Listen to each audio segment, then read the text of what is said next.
Hello there and a warm welcome to another exciting edition of Afcon in Focus.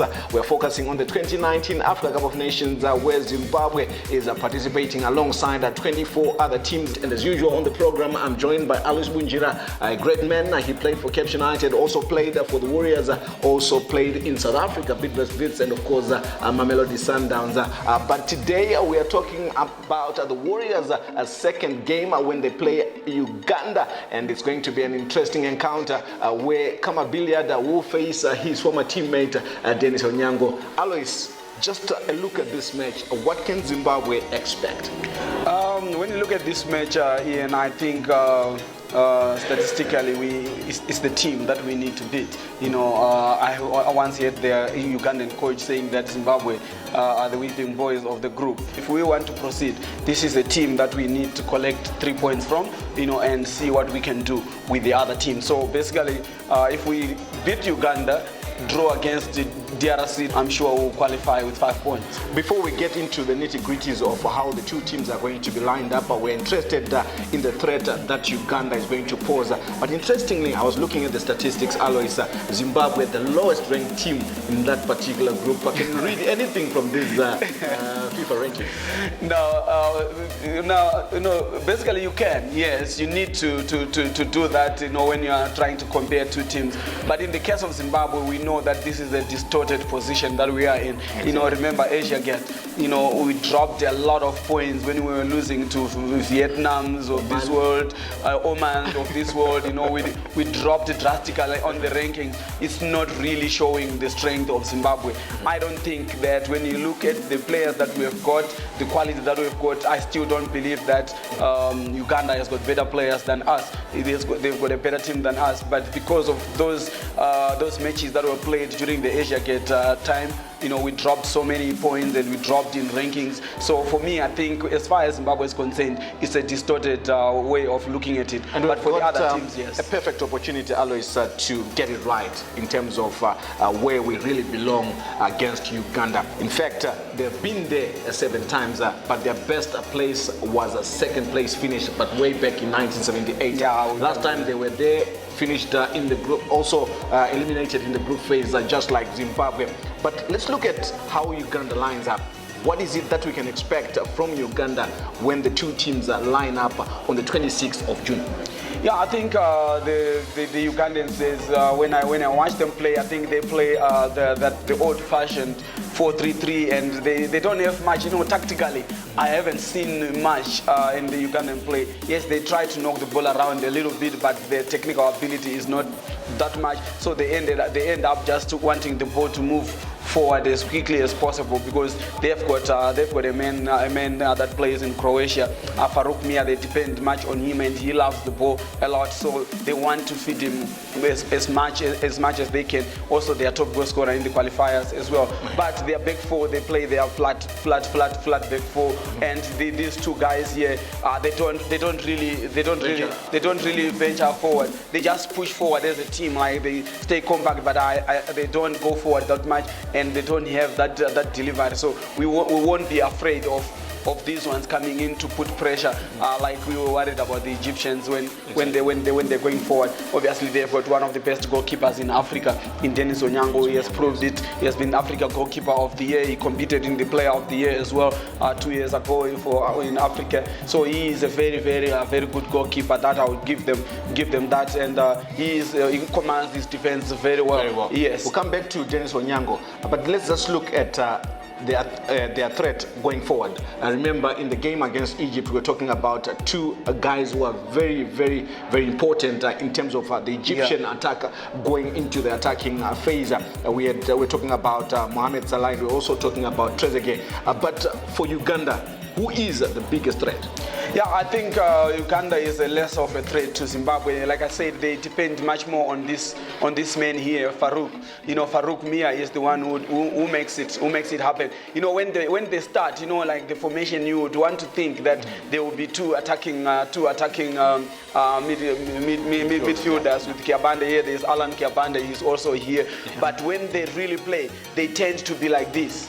Okay. They tend to be like this. This one now is staying completely central. Okay. You know, Alan Kiabande stays completely central. This one plays just behind Patrick Kadu. Yes, He is playing around him, and he is the one who wants to get into this space. Patrick Kadu, if he goes this way, he wants to get into the spaces that are created by Patrick. So for me, he is the danger man. If I'm getting you correctly, Alois, we're saying as they move into the final third, yes, you have Ado as the out-and-out striker, and yes, Farouk Mia as the number 10. He's the one who's operating in that key area, just in front of our defense. Yes. And that's the kind of threat that he poses. And what then does he do going into this important area, the 18 area ball? Yes, what he does now, he's always watching the movement of Patrick Kadu. Once Patrick Kadu moves this way, he is looking to get in here. So when he goes here and goes with our defender, Patrick Farouk Mia is looking to get into these spaces. So what we basically need to do now is to protect ourselves from him. By the space that is created by him, we need to maintain our distances here. Even if he goes, he needs to also go with him. I don't know if we are still marking zona when we're still maybe outside, when we are maintaining zona. I'm not sure how we are going to be playing, but I assume that we'll be playing zona. These distances must be kept so that there is no space. If he goes out with Patrick Kadu, if he doesn't follow and close that gap, this is the creating spaces, yes, space for this guy. For Farouk Mia. Yes, that's where those are the spaces. If he goes here, he wants to go into the other spaces. He is always the second man. He always makes the second run into the box. And then in terms of support, naturally you have these two guys who actually turn into two strikers going into attack. In terms of the support coming from behind, what can we expect then for these two guys to get in terms of support as they go into attack? Yeah, you see, the thing is now this one also comes in Alan Kiabande. He is always also supporting here, and they also have Emmanuel Oki. He scores goals for them as well. He scored 2 goals in the qualifiers as well. Yeah. Yes, he is always coming into the far post. Most of the time he's coming from the right. So when they go in, he's also coming. These are all the attacking players. But Alan Kiabande doesn't really get into the box that much. He prefers to hang around here. This one stays with the defense. He doesn't really Luanga. He doesn't Tedious Luanga. He doesn't go much. He plays in the defensive. They just push. All they do is they just push. These ones, they don't go. Maybe when an opportunity arises, when it's really obvious that he is going, that's when you can actually see them going. But they don't play that kind of play that you bang, and you see him overlapping and getting the ball all the way here. You don't really see them doing it. They will remain compact. They will remain with their back four and allow these five to attack. And then one interesting aspect that I'm seeing, even as we look at the board right now, it looks like Uganda, when they go into attack, they push more bodies and numbers in attack. And that calls for Zimbabwe to then employ some aspects of some principles in terms of defense. We know that in defense you have to have depth. You also need to have other aspects. What are some of the aspects that Zimbabwe needs to have in defense, considering the fact that they've got these guys who push in numbers going forward? Yeah, I think for Zimbabwe, I think Zimbabwe only needs to maintain their distances, like I said. But no, we're going to go for a break just now. But when we come back, I just want to explain how we are going to be defending against these guys that come to attack us in numbers. There's the delivery into the penalty area. There's a goal! They score the opening goal, a beautiful header. How about that? Uganda have taken the lead. Kanu was the man. Kanu at the front post. The marking was horrible. And the Leopards, well, they've been given a right old clawing there. Such a fine dead ball specialist. There's another header. Oh, it's in the back of the net. They've done it again. They've done it again. another set piece, it's another header, and they found the way to break down this DRC defence. Uganda are upsetting the apple cart here.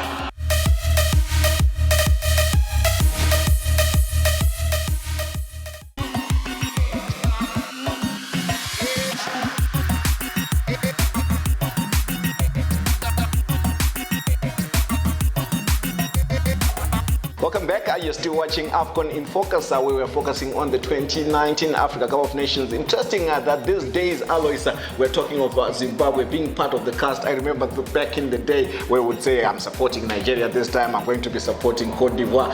But we have our very own warriors taking part. How important is that for us? It is very important, you can actually already feel the fever, the Afcon fever in Zimbabwe. A lot of people on social media, they're talking about it. Others are already going there. We are among the big boys of African football. So it can only be good for Zimbabwean football. Tourism, sports tourism, whatever it is, it is very important for Zimbabwe to be part of this football extravaganza. And just before we went for the break, we're talking about how Zimbabwe can deal with Uganda. Remember, it's their second match of the Africa Cup of Nations, 26 June. And we're talking about the threat posed by Farouk Mia. He plays as a number 10. There's also Emmanuel Oki and other guys that play around their top man, the number 9.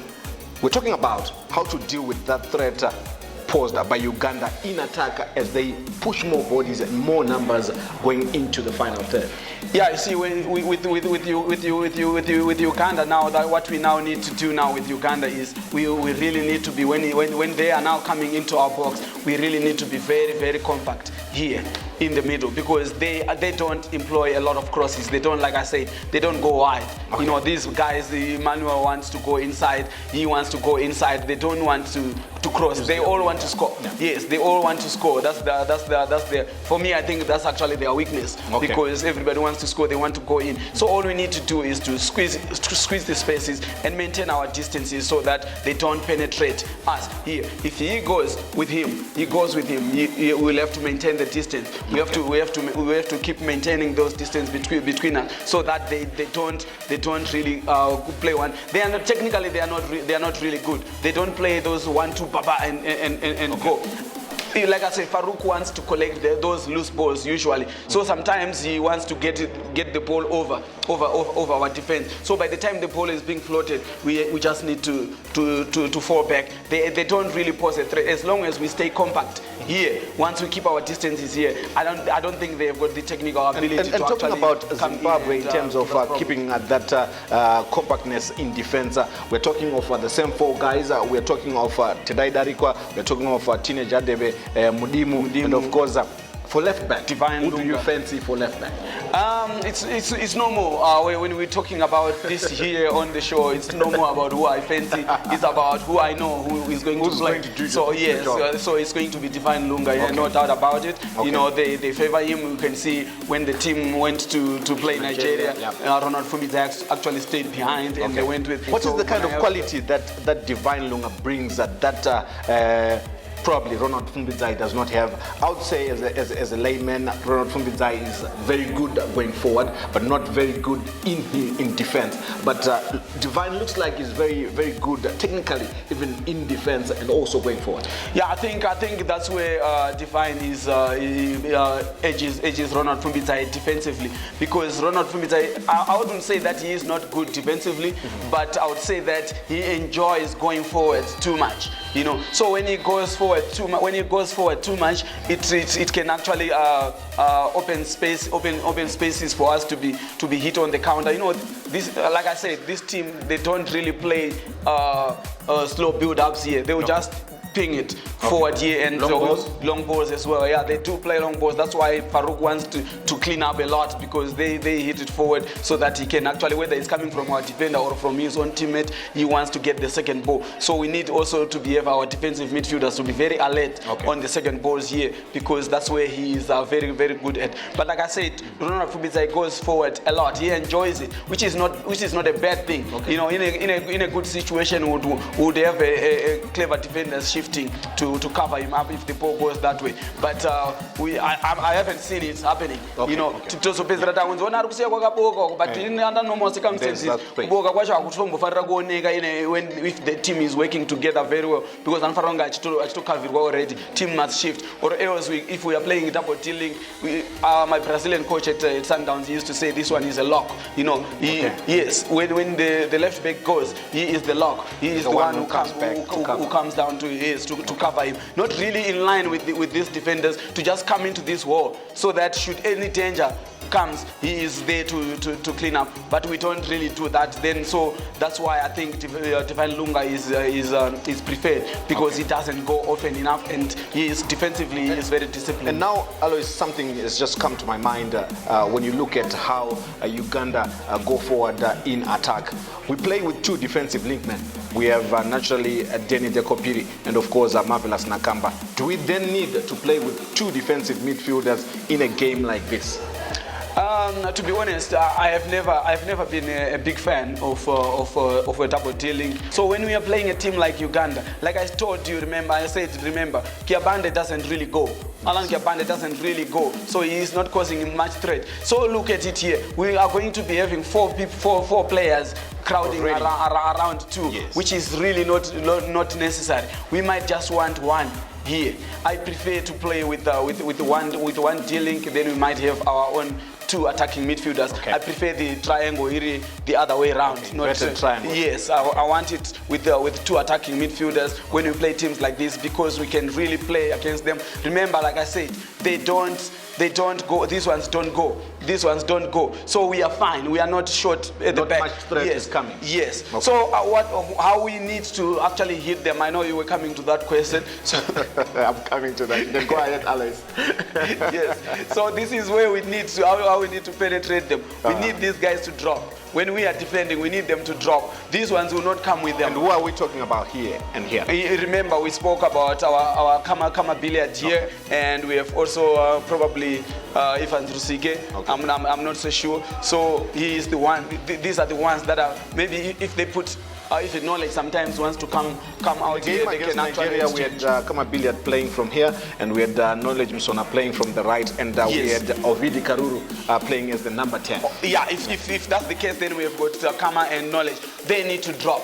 We have got, this is actually quite brilliant for Zimbabwe now. Okay. When they drop, these ones are not coming here. Okay. They are not, they will stay in their line. So what we need now to do is, as soon as we get the ball, just hit these guys. Just pick. They are our best players when they take on. Yeah. Let them go on and take these guys on, or let them come inside. Then we've got our center striker here. Remember, I spoke about it. If it's Chinotenda Kadewere, he's very good with his feet. You know, we knock it to him and penetrate this way, 1-2, and go, because they play that flat. Take him on. If you can, take him on. Go out here and we go. We have the players. They can take them on. So I want them to drop. Once they drop, to like support in marking. These ones are not coming in. They are always free. They will always be free. When we get the ball, just play it short to them and we are out. We can get out as many times and as easily as we can, because these guys are always going to be our outlets, because these guys are not, they don't push to mark these ones, because the right wingers would have gone inside, all of them. They want to score. They enjoy it. So we can come out. One important aspect now. The goalkeeper, Dennis Onyango, 5 clean sheets in the qualifiers, only conceded 3 goals, and those 3 goals were conceded against Tanzania. Already Uganda had qualified for the Africa Cup of Nations, so there wasn't much to play for in that particular game. They finished top of the group. He's a key man. You talked about the fact that he's one of the best goalkeepers in Africa, and at one point crowned the best player on the African continent, plying his trade on the African continent. So how then, let's say we've beaten these guys, the 4 guys, but there is this big man to deal with. you know, Ian, there's no way you can plan for a goalkeeper. You know, there's no way you can come out and say, you know what, it's very difficult. Yes, we can only hope that our precision is going to be on point on the day, so that we can manage to beat him, because he's good in the air, he's good at shot blocking, he makes a lot of good saves, he makes a lot of good saves. So we will need to be at our best, at our sharpness best to beat him. But they will give us chances. Like I said, they will give us chances. They didn't concede not because their defense is good, but because of the good goalkeeper. But we have Kama Billiard, played with the same player as Mamelodi Sundowns, probably knows some of his weaknesses. Yeah, probably. Let's hope Kama will come up with something that will give us a victory. But all I know is that we need to be very sharp to beat him. That's why those are clean sheets, because of his brilliance, not because of. And talking about that brilliance, we are now going to watch Dennis Onyango in action for Mamelodi Sundowns, and of course for Uganda. Quite a big name in terms of Ugandan football. He's also the captain.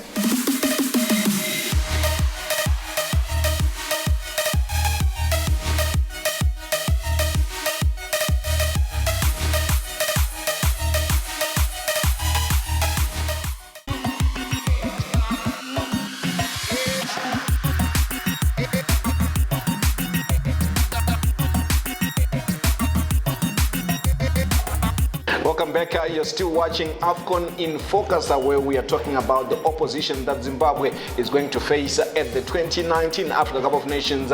With 3 teams in our group, the host Egypt. The second match will play Uganda, and then of course the DRC. Interesting that we're meeting the DRC once again, having played them in the qualifiers.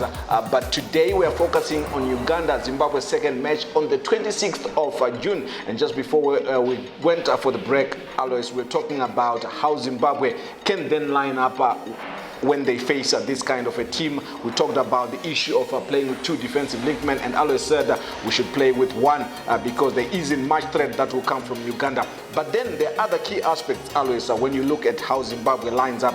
There is the raging debate of who plays as our top man, as our number 9. Some saying we should play Nyasha Mshekwi, and others are saying Tino Kadewere is probably better. Your thoughts? You know what? We can never underestimate the power of understanding each other on the football field. Okay. We never understand the power of combination. Okay. Let's be honest. Nyasha Mshekwi, for me, I think he can hustle and bustle for us. You know, we need him for the tournament. You know, for this tournament, we actually need him. But when we start playing, we have prepared. These boys, they played in the qualifiers. Okay. We have prepared already. They have played together for some time now. Nyasha Mshekwi is coming in as a new member of the squad. Really, like new in brackets. He has been there before. Yeah. But he is coming. He hasn't been taking part in the qualifiers. So I would rather have Tino starting up front because of the understanding. They already know each other. Okay. Yes, they have been gelling. They have played together in the team, so that Nyasha can actually still be an option. For me, he will be an option if it doesn't work. Okay. So we still have his option coming forward. But when we play the game, when you can actually see that we are playing a game that is very tight, that is a kick and rush kind of game, then that's when you need Nyasha Mshekwi. But when we start, I actually prefer that we play Nipi, especially against Uganda, who can actually give us space, who can actually let us play a bit. So it's easier when we play with the Nipi striker that can actually create space. Tino runs around, he moves around so that he can create space for Knowledge and Kama. Unlike Mshekwi is a striker who wants to stay here. By staying here, he might just be standing in here. You brought up an important point, Alois. Looking at the area that Nyasha Mshekwi operates in, I think there's a bit of a difference with the area that Tino Kadewere operates in, because Tino Kadewere is more of a ball player, skillful, and he's technically gifted. But Nyasha Mshekwi is the kind of player where he's got much threat when it comes to this particular zone, but nothing comes from him when we are playing it here. Yes, of course. You know, everybody has been complaining that we don't want to do a kick and rush football. We don't want to just kick it forward. So we want to play. So when we are here, he is not as nippy as Tino Kadewere. Yeah. And at the same time, let's be honest, Nyasha is that kind of striker who thrives on crosses. He needs to get crosses. When was the last time you saw Kama Billiard crossing a ball? I'm thinking. When was the last time you saw Knowledge Msona crossing a ball? I don't remember. You see now. Yeah. So we might then look at him as not being a bad player, not a good player. Why? Because he doesn't get the supply that he needs when he's playing for Zimbabwe, because these guys, they don't come forward and cross the ball. You know, maybe if Ronald Fumbidzai was here, Ronald Fumbidzai goes forward, we would expect a lot of crosses. So those are the options. When we want Nyasha Mshekwi, I would rather we would also need Ronald Fumbidzai as well, so that, you know what, we are going to get that kind of supply where he can actually give us crosses. Sometimes probably risking changing the formation, going in with the with the back three. You know, Mofur loves it anyway. You know, he loves the back three. Then we can allow Kamabila to come inside. Then we have Ronald Fumbidzai operating here so that he can give us the crosses. Because we might then look at Nyasha Mshekwi and think that he is not a good player, because he is not. We don't play to his strength. But the way we are playing with Kama and Knowledge on the wings, they don't really get the crosses. And both of them, they like cutting inside with the ball. So when they cut inside, who do they look for? They look to play 1-2s with somebody who can also play. And only Tino can do that. Yes, Tino. Then another key position is the number 10. The one who plays behind the main striker. In the game against Nigeria, we had Ovidi Karuru playing in that position, and for me, I thought he had a very good game by his standards. Who is most likely to play in that position, given the way that you explained that these guys want to play choose with the guys who are in the middle, the top men, and of course the number 10?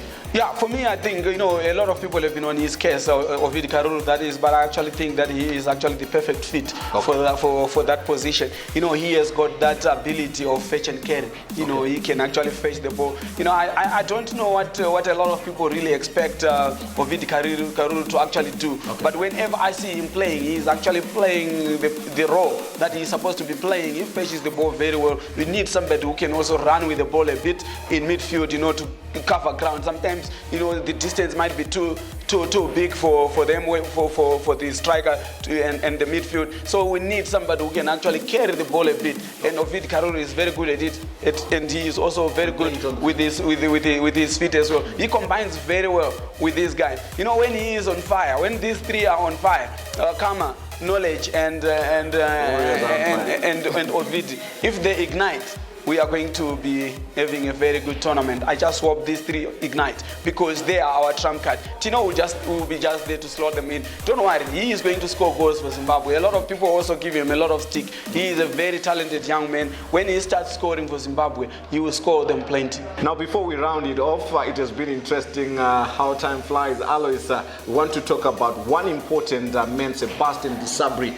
Many people might be wondering what kind of a player is that, which player is that? Is the coach for Uganda, 42-year-old Ugandan coach, so much experience in terms of African football. Yeah, you know, he is very experienced. You know, if you look at his age, you won't believe the teams that he has coached. He has coached in Egypt, in Somalia, he has coached in ASEC Mimosa, he has coached in Libya. He has been like all over the place. And I was asking, when did this guy start coaching? So at 29 years old, he was already coaching, and he has coached in so many countries, big teams for that as well. In Cameroon as well, for Cotton Sport, you know, he's a very big team as well. So in terms of his value, knowledge of African football, is he a big threat?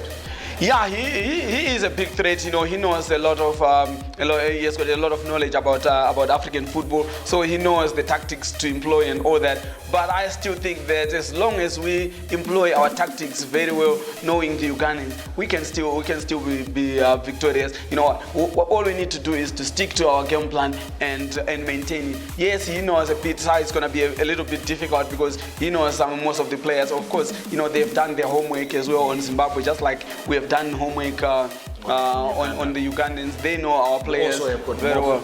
Yes, you know, who is also very experienced as well in African football as well. So we are going to have a very interesting match. Of course, just before we go, you head on the block. We are going to beat Uganda. Yes, we are going to beat Uganda. How many goals? I'm not going to be underrating them and say that they are weak. They are not weak. They are going to give us a tough time. But like I said, they are the team that we have to beat. So for me, 2-1 to Zimbabwe. All right, there you have it. 3 points are coming from Alois Bunjira, and we hope that the Warriors will give us 3 points against Uganda. The other team being the DRC, the subject of our next edition of Afcon in Focus. We're done for the day. Keep watching.